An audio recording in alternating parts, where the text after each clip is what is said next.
You know what sucks? Thieves. Let's talk about it. I'm Brian with Bulldog Delivers. Let's hit it.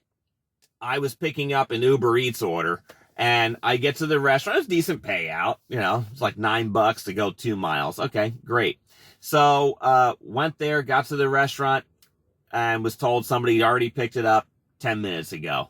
I was like, great. So what do? Well, what a lot of people do is they tend to drop the order and move on. Please don't do that. There's a lot of things that happen at that point. It's just going to send it out to somebody else. And then next thing you know, 3 or 4 drivers are showing up. Best thing to do, call Uber, let them handle it, and then you'll get like $3 for your time to show up. Now, $3 doesn't sound like a lot to you, but it is a courtesy to your fellow drivers, so they're not wasting time. It's a courtesy to the restaurants, and when you tell the staff that you're going to take care of them so they don't keep getting pestered for the same order, they like that. Again, building that relationships with the restaurants. But the thing with the thieves that's really starting to get to me, and it's annoying the hell out of me, and I've had some quite blunt conversations with restaurant managers and owners recently about this. These thieves are not only stealing from the restaurants, but they're stealing from you too, because they're stealing your time to show up at the restaurant, right, for an order that is no longer there. It's stealing from your potential earnings, especially during a busy time period. And even if it's not busy, dinner rush or lunch rush, just the fact that even if it was 2 p.m. when it's typically slow, you're stealing away from that time, again, of potential earnings. And, it's a lose, lose, lose all the way around. So let me tell you how these scams work. A lot of times, restaurants will just put the orders up on a shelf for anybody to come along, grab, and go. Now, that may seem convenient to us, but it does present a massive opportunity for thieves to come along and get it. Somebody either posing as a DoorDash driver or Grubhub driver, Uber Eats driver, whoever it may be, or it could just be some Joe off the street walking in and going, what looks good in here for me today? Okay, I'll just grab that and go. Now, a lot of the restaurant employees really don't know if you are a legit delivery driver or not. That's why I carry bags, okay? This is a Grubhub bag, for example. And I have plain ones here also. One that I do a lot for like Uber Eats. And then you have the DoorDash ones as well, which you recognize.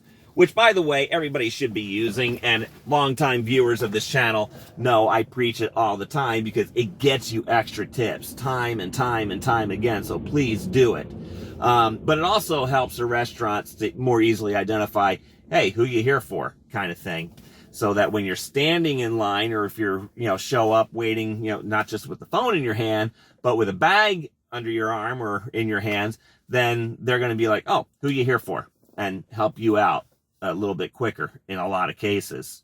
But a lot of the restaurant employees, they become so accustomed to like 95% of the delivery drivers not using pickup bags, they just assume anybody walking up to that shelf is just there to pick up an order and go. So there's no reason for them to question it, right?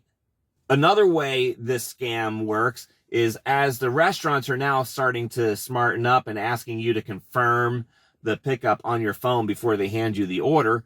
What a restaurant worker told me just last week when this happened to me, I came in right behind this person. She says, yeah, I asked the driver to confirm the pickup. She said, I'll do it on my phone when I get outside. And she handed her the order and she went outside and took off, and that was it. Customer never got the food. And I'm communicating with the customer. Customer's like, well, nobody showed up here. Nobody talked to me. I don't know anything about this. So you have that. You may also have some cloning issues, or just, I don't know, people, finding these orders, or maybe they just signed up for DoorDash or Grubhub or whoever, and then just legit goes in, shows the phone, and then walks out with an order, and do that a couple of times. You get free food, you get deactivated. They just move on to the next platform and do the same thing. So there's a lot of shady things that are happening out there. And unfortunately, what it's doing is it's hurting the legitimate, hardworking drivers like you and me. So what I'm doing in my little corner of the world here in Pensacola, Florida, is I'm having conversations with the employees, managers, and even in some cases, restaurant owners. And it only takes a minute or so to suggest to them that they make a policy that the food does not get handed over to the alleged driver until they show you the phone and show the confirmed pickup, which is usually a two-step process. You know, you have to hit it once, you have to hit it twice. Chick-fil-A has been doing this for a long time, and this is very routine. They will not hand you that order until they see you hit it twice. And now Uber Eats makes you hit it like 4 freaking times now, but that's a whole nother thing, right?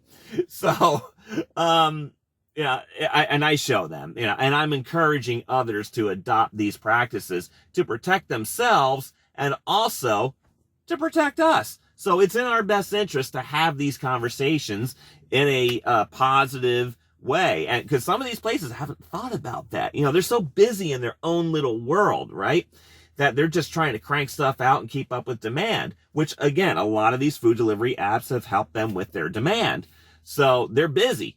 And some, in a lot of cases, they're short-staffed too. So by having these conversations to let them just think a second about that, maybe they'll think about it on the drive home. Hey, you know what? I'm going to have that conversation with my employees tomorrow to do this so we can all protect each other. So what do you think? Do you think you're willing to take that extra 30 seconds to a minute, possibly even 2 minutes out of your day to have that conversation with some of these restaurants that are not doing this in order to protect them? Because after all, it's going to protect you. Why waste 10 or 15 minutes driving to a restaurant, especially if it's bad weather or in peak driving time, only to get there to find out your order is not there and they're not able to remake it?